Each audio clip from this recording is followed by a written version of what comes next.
Local authority view. Very, very welcome opportunity to speak here today. Thought I'd be attending to ask lots of questions because we've got a genuine thirst for knowledge, because we want to develop a better process for HFS and other types of surfacing. So I was expecting to come here and ask lots of questions, and here I am now talking to you, exposing our lack of knowledge as a client. That's what I spend most of my time doing. I speak about blacktop, asphalt, an awful lot. Not the most thrilling of subjects. My kids bored stiff with it, but they have to put up with it. I put that up there purely. I don't know how many, anyone in the room a member of the IAT? Yeah, we welcome membership. It's not a membership push, but it does provide a couple of technical papers, skid resistance, etc., etc. Very asphalt focused. And there is some, obviously, tension here between, we talked about earlier, the supply of high PSV hot rolled asphalts in lieu of high friction surfacing. And that's something we'll move on to later. Are we getting it right? That's the premise, that's what we're stood here to discuss today. And a couple of words sprung out for me when I looked at that, especially when I was invited to talk about it. Is that the perception?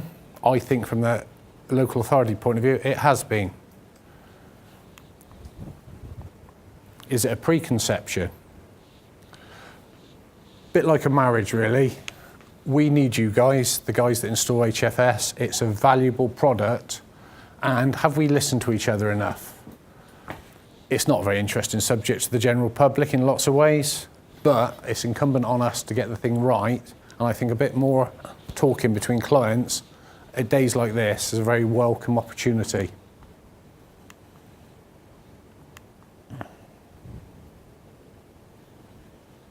Again, breaking down what is a preconception. Little or no information. When I go within Hampshire to talk to people and they say to me what they think about HFS, what's it based on? Is it based on hard data, hard facts? Is it the experience of one instance, two instances, three instances in their particular area or their particular experience? And I don't think we're very good at sharing information to build confidence and to form a fair and rational view. I asked our safety team, we've got representatives from our safety team here today, and I asked only yesterday, about their general perception of HFS. That's what we're here to discuss. We've been using it since 1992. Very significant positive effect upon accident reduction. Tick in the box. But we weren't very good at recording exactly how effective it was. We didn't separate it from other improvements we'd made. We didn't record all the sites that were done, exactly when they were done, what type of resins were used, what type of products were used. We've got experience of some sites lasting very well indeed. Again, it tends to be a bit anecdotal. And again, when we've got sites that don't perform well, it's very difficult to say to someone exactly when was that laid, what product was used. We don't tend to store that data. Should we? Or should it be a collaborative approach with the guys that install it so we know exactly what we're getting? We talk to them before to make sure we're getting the right products, and if it does fail, why it's failing. The new 2017 guidance is welcome. Big improvement from the 2011, but again, it would be nice to see that information that supports those figures. Get us to contribute to it. As a client, if we could tell you every time we put HFS down, we should have that information readily available. When did we procure it? Who put it down? What type is it? We should know a lot more, and I think that will help to build confidence and build the case and address some of these misconceptions, preconceptions, and understanding. There is a background that everyone must be aware of. The Asphalt Industry Alliance publish this regularly. Everyone knows there's not millions of spare pounds slushing about in local authority budgets. Even if there was, I'd suggest it's incumbent on all of us still to get this right. We don't want to be putting it in the wrong places. We don't want to be putting it down unnecessarily. But with that added pressure, it magnifies the importance of getting the decisions right. We talked earlier about the new highways management framework and how it's now incumbent upon us to demonstrate that we're procuring services on an asset management basis. Makes quite a big difference to Hampshire. I think it's something in the region of up to £4 million annually. If we get this right and we're marked as a level 3, which most local authorities should be by now, but it's quite significant. We are examined, audited, or we will be, to make sure that we're doing it correctly. We do get it wrong sometimes, but is the general perception out there fair? Do people that drive over our road surfaces really know what's going wrong and why? That's a fairly typical, I don't think it's a bad example.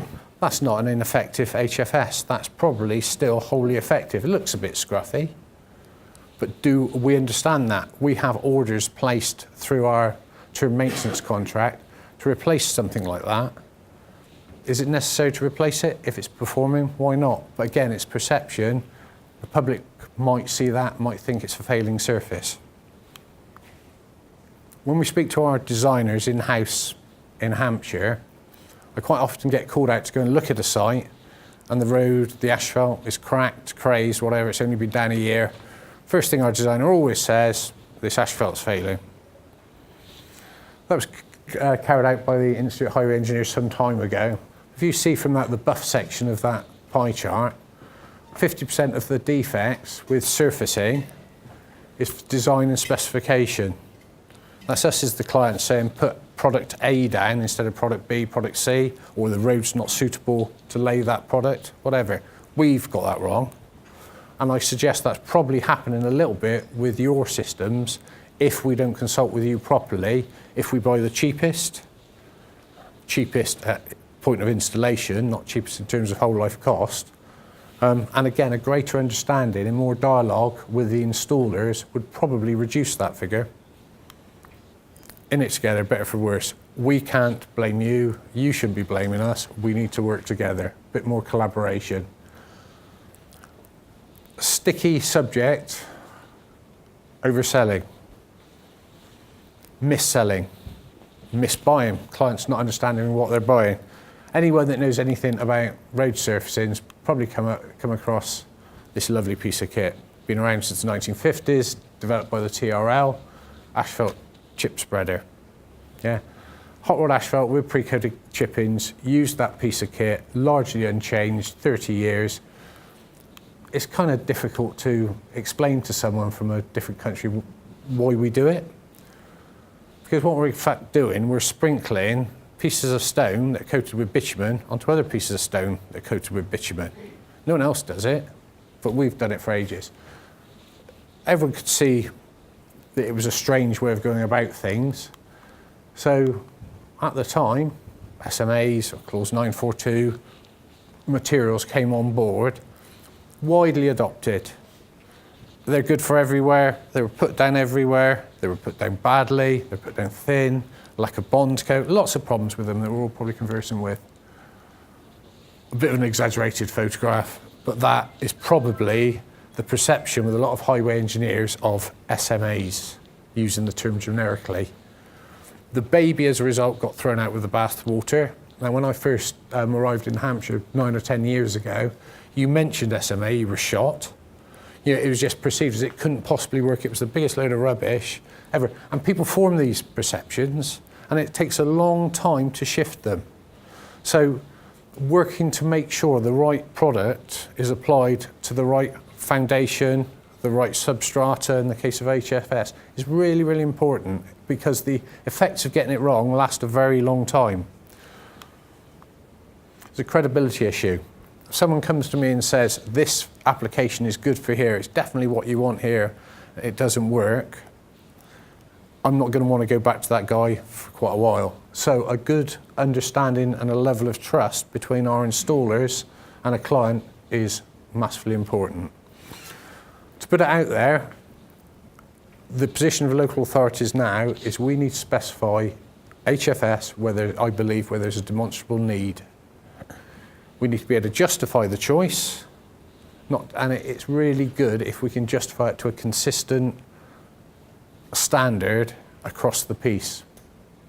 And that's got to be a shared goal for the industry and for the clients. Back to the marriage counselling. I'm not saying which one of us is the Tarzan there that can't speak English, but do we speak the same language? I came here today, I think I'm fairly conversant with bitumen, speak about it a lot, understand lots of aspects of it. When you talk to me about different resins, different epoxies, methyl methacrylate, really helpful. I came here, as I said, to ask questions, and I've already made quite a lot of notes. Understanding the different products and their various characteristics is quite an important thing to us. We don't want to just buy something on a salesman's say-so, say this looks good, try this. You know, we need to understand and we need to talk the same language. Do we understand your products? I certainly don't. I know there are more technically minded people out there than me, but we're not all chemists, we're not all scientists, we're all not well versed in every particular product that we as highway engineers procure. So the more assistance we can get from days like this, the better. Interesting, I've heard asphalt mentioned a fair few times today. We've talked about hot rolled asphalt, talked about SMAs, very, very generic terms. You know, how many times do we hear the word tarmac used? It drives me absolutely mental. Even more so when the tarmac is melted on the M25 and the lorry's sunk 3 meters into the hard shoulder or whatever. People don't understand asphalt, we don't expect them to, but it's not tarmac. All of it is big stones, little stones and black sticky stuff. At the most basic level, all asphalt is made up of small particles, larger particles and something to bind it together. Quite simple. Understanding what the substrata that you're putting your product on, we've already heard on the stone mastic asphalt, because we think it's quite high textures on stone mastic asphalt, or there were, we need to put the scratch coat down. Hot rolled asphalt can vary massively. You can get high stone content asphalt which isn't chipped, that has a very low surface texture depth, whereas you can get highly chipped asphalt, can be a high texture depth. Do we need to say more to you guys about the texture depth of what you're laying on? I don't think it's understood enough. Do we know how your products stick to these forms of asphalt? Does it vary at all, or is it consistent? Don't know. Just some ideas. Definitely, definitely, definitely. Yeah, especially if the guarantees are going in the way they seem to be going, which is up that way. We need to make sure, get a contractor involved and give them the opportunity to say, that won't work there, give us some alternative or whatever. Installation, it's a race of time to get the stuff down, get the bauxite onto the resin as quickly as possible and within a given time, otherwise you lose that window. Quality control, I didn't know how much training you guys were given. Is that enough? Do you guys have problems? How many, going back to the earlier pie chart, how many failures, how many premature failures are linked to poor installation? Could that be improved by training? I mentioned the IAT earlier. Interestingly, I sit on a very small group that we've just developed an apprenticeship standard for surfacing operatives. That's not highway operatives that do a bit of this and a bit of that. These are guys that put down asphalt day in, day out using a paving machine, rollers, etc., etc. And I think that's an important piece of work. I think this industry, taking someone because his friend recommended him and learning on the job, strikes me as a bit risky when you're doing you're dealing with these sort of products that if they're not installed correctly can fail. So do we do enough quality control to ensure the installation is by the right people? Recording of data, we talked before about information. If I say to my team or people in Hampshire, where's the records of what was installed and where, we tend to go through the main contractor, and he might go through someone that works in a depot, and he might go to the back of his van.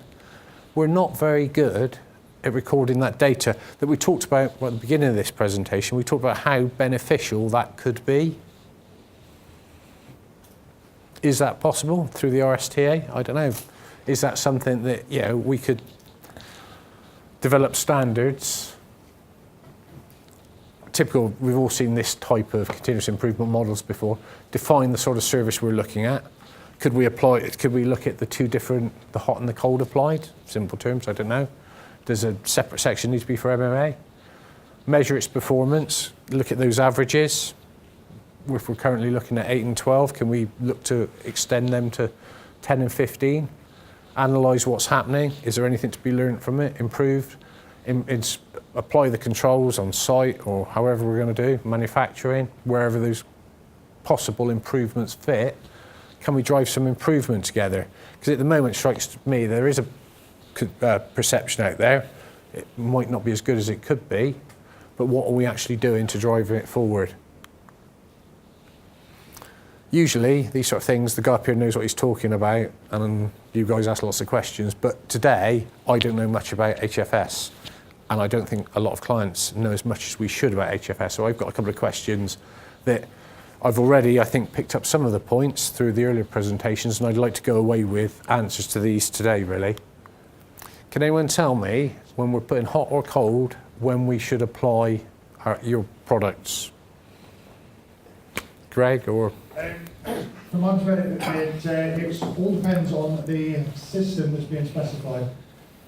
There are certain systems that will say you need 28 days for new surfacing before you can put them down. Hot applied systems can generally go down very soon, and certainly there is at least one MMA system which can go down and certificated to be put down 12 hours after laptop installation. So it all depends on the surface that's being specified as to which high friction you want. You can install them as soon as 12 hours. Okay, I raised that, thank you Greg, and I didn't mean to spring anything on you, well answered at short notice. Our problem is, we as clients, we rely on the knowledge and expertise of our supply chain. We get conflicting advice on things like this, and that causes us problems because it doesn't build confidence. This is one of the most boring publications known to man, I believe. Awful lot of detail in there about the volatile oils and etc., etc., etc. that are involved in bitumen. A lot of people are saying to me, how can this product be put down X days after, this product so many other days after, and we don't understand it enough. And we would absolutely welcome some sort of definitive guidance on what is the right procedure. Methyl methacrylate. Anecdotally, we believe it's better. We're often faced with a choice. X, £1.50, Y, £1. That's great, but we need some assistance in comparing whole life costs. Is it worth paying £1.50? We dislike immensely lowest cost bidding, driving the unit rate down all the time because you get what you pay for. You can't get a pound's worth of value out of 90p. So there's a lot to be said for spending more if there is hard empirical evidence that it's worth spending the £1.50 instead of the pound. Elephant in the room, hot rolled asphalt with chippings. Sites are now, or high PSV aggregates generally, some of the 942 systems, and soon to come in 941. I say soon to come in, hopefully not too far, but there is work happening with surface course development that will change things. If I, as a client, am offered putting down an asphalt and getting the same skid resistance or benefits or similar to an HFS, I'm not going to put the HFS down, obviously. So I think your data needs to be really hard and robust to give us examples of how much the saving is. That's what you're up against in some ways. That's a 20mm pre-coated chip-in, gritstone, and where that one's from, South Wales, I assume, or Mid Wales. We have issues with that. We have major issues on the higher stress sites where the guidance is we should be using HFS. We're reluctant because they're very high stressed, heavily trafficked roads. The top end of the classification is 6,000 CVDs. We're finding a lot of places where these a surface using a high PSV aggregate is applied, the PSV is good at the beginning, the AAV is right at the beginning, but it polishes quite quickly. And there's all sorts of talk about if the AAV were worse, it abraded quicker, would it still present a better surface to provide better PSV? Don't know. But in some cases, that's not working for us. Quite surprised the new 924 only has, in this new specification Highway Works, only has a 2-year guarantee in that. You're talking about, I think Hampshire, we have a 3-year guarantee in our term maintenance contract, and there's talking about 5 years guarantees. Hard evidence is now being produced saying average service life of 8 and 12. What can we do to get those guarantees up for longer to instill a bit more confidence? Piece of work perhaps to think about. Old question. Since I think I first looked at this as an issue, I was with a company called Associated Asphalt based out of Henley, and we had a claim come in to us because we'd laid some lovely hot rod asphalt, loved the stuff. Somebody put some nice HFS all over it and it'd start to crack. It still happens, I think rarely. I don't understand it. We could do with understanding more, because that's the sort of thing that, again, reduces credibility and causes poor perception. And is that an issue that occurs that anyone has got the answer for? Good piece of work, doing your usual trawl through the internet as you do. Quite a good piece of work, commissioned by the HE, I believe. Various forms of testing to guarantee the bond with the substrata. Perhaps that would take away some of the concerns about the different types of substrata, etc., etc.